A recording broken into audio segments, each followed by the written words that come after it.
150 per il sì. Docenti ed esperti spiegano il referendum sulla riforma della giustizia. Buongiorno professor Raffaele Guido Rodio e buongiorno Pier Vittorio Scimia. A voi la linea. Buongiorno professore, buongiorno Natalia, buongiorno a tutti voi ascoltatori. Buongiorno, buongiorno. Buongiorno professore, grazie per essere con noi, è veramente un onore e un privilegio averla come ospite.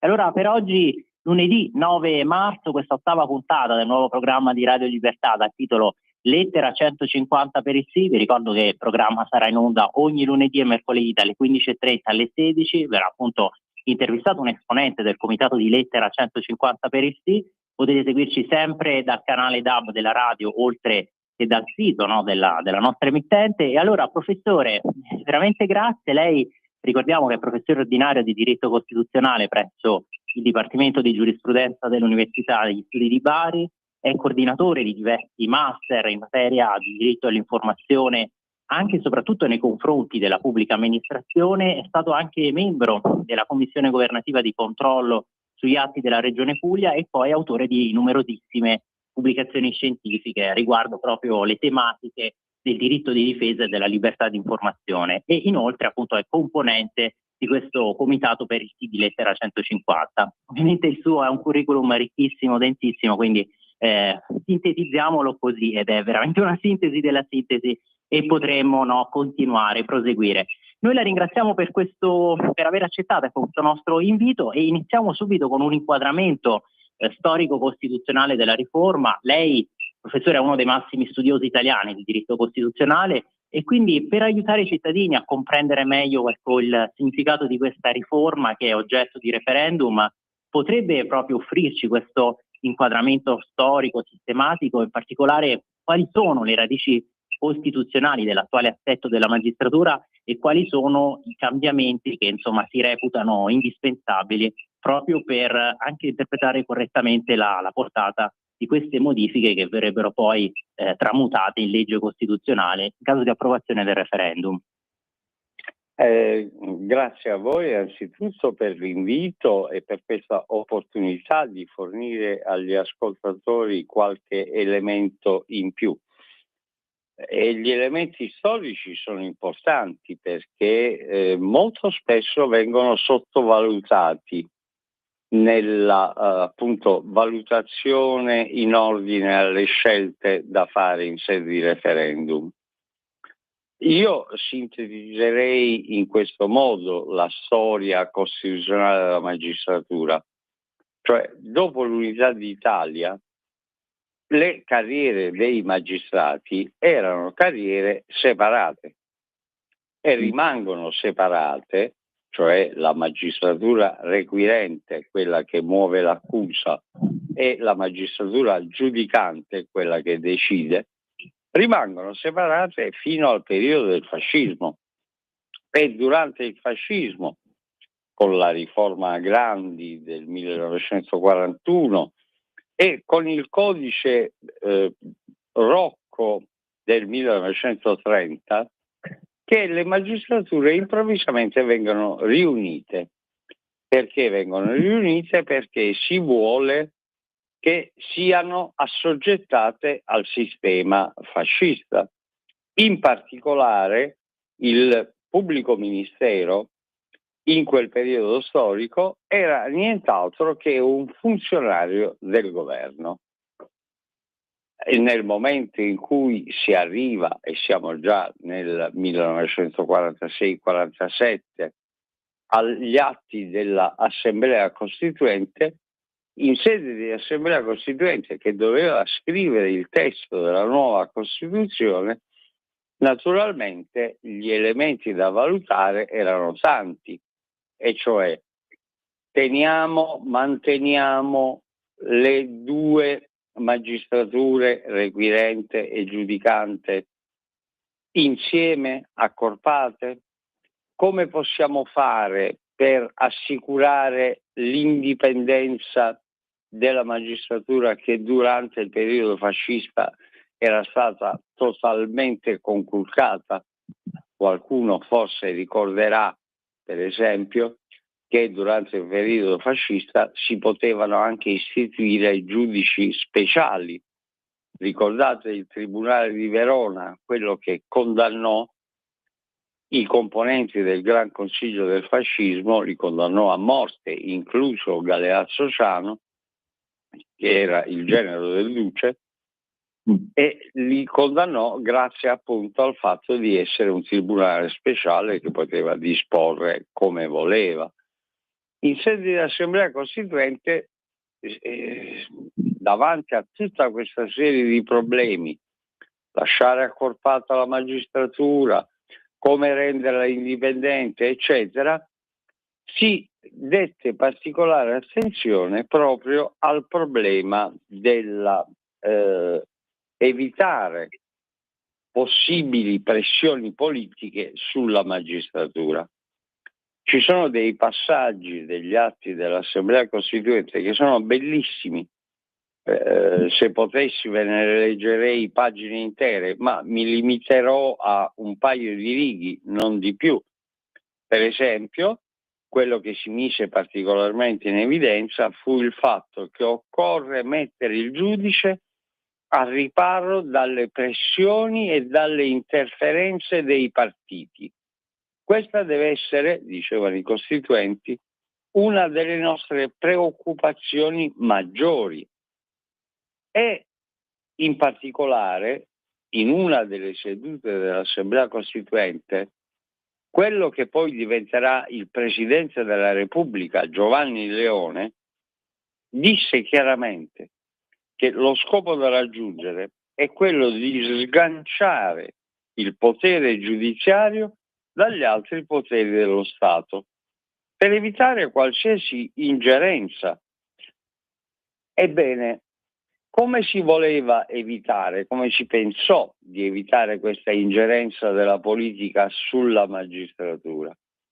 Creando un organismo apposito, il Consiglio Superiore della Magistratura, che aveva natura elettiva, che era composto, che è attualmente composto per 2/3 da magistrati, per 1/3 dai giudici che noi chiamiamo i cosiddetti membri laici, cioè eletti dal Parlamento, e che doveva avere nelle intenzioni dei costituenti proprio lo scopo di evitare ingerenze da parte della politica nei confronti della magistratura. Ora, è evidente che quando i costituenti decisero alla fine di creare il Consiglio Superiore della Magistratura come un organismo di difesa della magistratura, avevano un po' la magistratura in mente come se fosse una mela bellissima, rossa, lucida, che bisognava preservare da eventuali attacchi dall'esterno.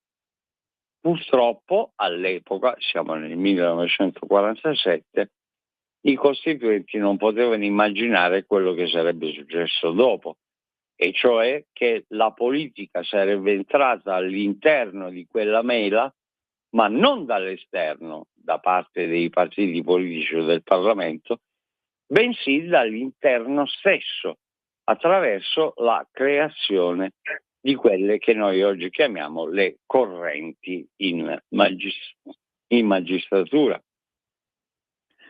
I passaggi successivi sono molto semplici. Siamo alla riforma Vassalli nel 1988, che trasforma il processo penale italiano da un processo di tipo inquisitorio ad un processo di tipo accusatorio, nel quale l'accusa e la difesa sono sullo stesso piano, nel quale il giudice è veramente terzo e imparziale, e concludiamo il tutto ma siamo già al 1999, con la riforma dell'articolo 111 della Costituzione, che individua i nuovi principi del giusto processo, basato sulla parità delle parti processuali, cioè l'accusa e la difesa, e basata sulla effettiva terzietà del giudice. A mio avviso, credo che questa riforma attuale, per la quale andremo a votare sul referendum, sia in effetti nient'altro che il completamento di questa evoluzione che porta in effetti ad una effettiva attuazione dell'articolo 111, cioè del giusto processo, in modo tale da dargli veramente l'impostazione di un processo equo, corretto, giusto e idoneo al nostro sistema. Esatto, professore, grazie per aver tracciato questo quadro, perché fa capire che poi la riforma che si vota è proprio forse un'integrazione di quello che è già previsto in Costituzione, però continuiamo a registrare questa contrarietà proprio irriducibile e pervicace delle opposizioni. Invece la Premier Meloni ha anche postato un video poco fa: basta bufale, andate a votare, votate sì, i giudici avrebbero perso autorevolezza. Ma allora, professore, molti di questi sostenitori del no, i contrari alla riforma, continuano a ripetere che sussista un rischio di subordinazione della magistratura al potere esecutivo, quindi questa parte, no, del dibattito serrato che vediamo, insomma, sostiene che l'approvazione potrebbe proprio determinare una maggiore esposizione della magistratura a questa influenza del governo. Ecco, alla luce della sua esperienza accademica, professionale, ritiene che questo timore sia fondato giuridicamente oppure è proprio una lettura eccessivamente allarmistica? Quali potrebbero essere semmai gli elementi normativi, istituzionali, proprio in un caso limite, che andrebbero presi in considerazione proprio per valutare questo scenario di rischio? Beh, guardi, qualunque studente del primo anno di giurisprudenza sa che quando i giuristi ragionano, e i giuristi intendo i professori universitari, i magistrati, gli avvocati, i dirigenti, i funzionari della pubblica amministrazione, quando ragionano di diritto, ragionano su che cosa? Su quelle che noi chiamiamo le disposizioni, cioè il primo comma dell'articolo 2 della legge numero XY, eccetera, eccetera, eccetera. Interpretano queste disposizioni e ne ricavano quelle che noi chiamiamo le norme giuridiche. Ora, su questo punto c'è un saggio bellissimo di Umberto Eco, che è un semiologo, non è un giurista, il quale ci dice che qualunque opera d'arte può essere interpretata. Noi possiamo prendere la Venere di Milo, che sta lì, la interpretiamo, ognuno dice la sua opinione, eccetera. Nel momento in cui però l'opera d'arte non esiste, noi non possiamo interpretare niente, perché l'opera non c'è. Ebbene, io sfido chiunque a trovare nel testo della riforma costituzionale la parola governo. Non esiste da nessuna parte. Quindi la possibilità di dire che dopo questa riforma la magistratura potrebbe essere assoggettata alla volontà del governo, del potere esecutivo, equivale a dire una incredibile bagianata, perché non esistendo una disposizione che disponga in questa materia, qualunque interpretazione è un'interpretazione su un oggetto inesistente. Quindi mai la riforma potrebbe sottoporre in qualche modo la magistratura alla volontà del governo, perché non è previsto da nessuna parte, è una mera invenzione. Chiaro, chiarissimo, professore. E abbiamo visto poi che anche esponenti che prima invece militare, no? Nelle altre parti si stanno schierando per il sì, per esempio lo stesso Di Pietro, il Corriere che riporta questo titolo, la seconda giovinezza di Pietro scatenato per il sì, mostra questo entusiasmo dirompente, o persino Enzo Bianco, fondatore del PD, già ministro dell'interno dei governi D'Alema e Amato, che appunto annuncia: io uomo di sinistra voterò sì. Ma gli altri punti contestati in questo dibattito così serrato sono proprio il sorteggio dei componenti del Consiglio Superiore della Magistratura e poi il trasferimento di procedimenti disciplinari, ecco, all'Alta Corte di Disciplina, questa nuova figura che verrebbe prevista. Ecco, ma secondo lei quali potrebbero essere gli effetti di questa scelta sul funzionamento del CSM, no? Nel metodo di selezione, quindi non più l'elezione ma designazione tramite sorteggio, e poi quali ricadute concrete invece sul sistema delle garanzie disciplinari, sull'equilibrio tra autonomia della magistratura e controllo sulla sua attività, con l'istituzione proprio di una nuova alta corte di disciplina? Guardi, l'introduzione del sorteggio, che è così contestata da tante parti, è l'unica probabilmente soluzione per il problema delle correnti, che poi sono correnti assolutamente di tipo politico, nell'ambito della magistratura. Ora, uno potrebbe sostenere che il sorteggio al posto della elezione sia un momento di eccezionalità, che quindi questo significa voler colpire la magistratura, eccetera, eccetera. Ma se noi andiamo a verificare il nostro sistema costituzionale attuale, il sorteggio lo ritroviamo da tutte le parti. Per esempio, prendete l'articolo 90 della Costituzione.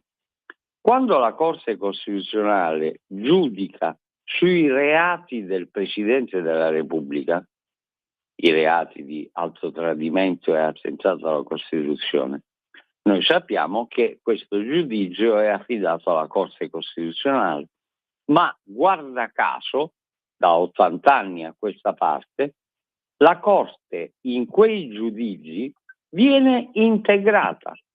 Ai 15 membri della Corte se ne aggiungono 16, guarda caso, estratti a sorte. Vogliamo parlare dell'articolo 96 del Tribunale dei Ministri? Cioè, dopo la riforma, oggi i ministri, ove commettano dei reati ministeriali, vengono giudicati dal cosiddetto Tribunale dei Ministri, che altro non è che un tribunale competente per territorio, ma che, guarda caso, come viene composto? È composto da magistrati scelti per sorteggio. Vogliamo andare ancora avanti e potremmo proseguire per mezz'ora. I giudizi penali in corte d'assise, quelli per reati particolarmente gravi, vengono decisi da giudici che vengono affiancati da una giuria popolare. Come si forma questa giuria popolare? Per sorteggio. E, ripeto, potremmo andare avanti all'infinito. Quindi non è vero che il sorteggio dei membri togati del CSM sia una forma attraverso la quale la politica tende a bloccare la magistratura, bensì è proprio il contrario, cioè è un modo attraverso il quale liberare la magistratura dalle derive che abbiamo visto tutti nel caso Palamara delle correnti.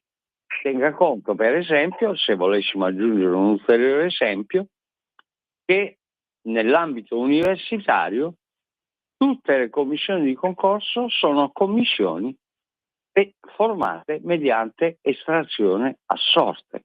Quindi il sorteggio non ha nulla di fantascientifico né di eccezionale, bensì è qualcosa che nel nostro sistema da 80 anni almeno e non ha mai posto problemi. Chiaro, chiarissimo. Ma infatti anche il ministro poi della giustizia Nordio, nella presentazione del suo libro, che è appunto Una nuova giustizia, ha spiegato che poi alla fine questa riforma è nell'interesse dei cittadini e poi oltretutto si va anche ad eliminare quel sistema di credito-debito all'interno della magistratura. L'obiettivo è eliminare il rapporto di dare-avere tra i magistrati. Poi ha ricordato che era un'idea questa riforma proprio di Giuliano Vassalli, eroe della Resistenza che rischiò la vita, che voleva anche proprio questa separazione delle carriere. Ma allora, professore, siccome ci abbiamo in conclusione veramente un flash per l'ultima questione, ecco, cui avevamo pensato, cioè l'impatto della riforma sui cittadini, perché quali potrebbero essere i benefici diretti per i cittadini in termini di efficienza, trasparenza del servizio giustizia? L'impatto sarà prevalentemente istituzionale o verrà poi percepito anche nel medio-lungo periodo? Ma secondo me ci sarà un forte impatto anche a favore dei cittadini, cioè se si tiene conto di quanti sono i casi degli errori giudiziari in Italia ogni anno, delle ingiuste carcerazioni, cioè stiamo parlando del fatto che per esempio in Italia ogni anno ci sono quasi 1000 casi di custodia cautelare assolutamente ingiustificata, che comportano peraltro dei costi in indennizzi pazzeschi che paghiamo noi come comunità di cittadini. Stiamo parlando quasi di 30 milioni di euro l'anno di indennizzi che noi paghiamo per tutti questi errori nelle carcerazioni preventive. Allora probabilmente la circostanza di togliere ai futuri CSM il potere disciplinare per affidarlo all'Alta Corte, che è un organo veramente di garanzia, probabilmente potrebbe portare i magistrati ad una più attenta considerazione delle esigenze processuali, proprio al fine di evitare questi quasi 1000 errori all'anno, che sono veramente inconcepibili in un sistema democratico come il nostro e che hanno un costo esorbitante per i cittadini stessi, che devono poi subire le conseguenze di queste imputazioni e di questi processi.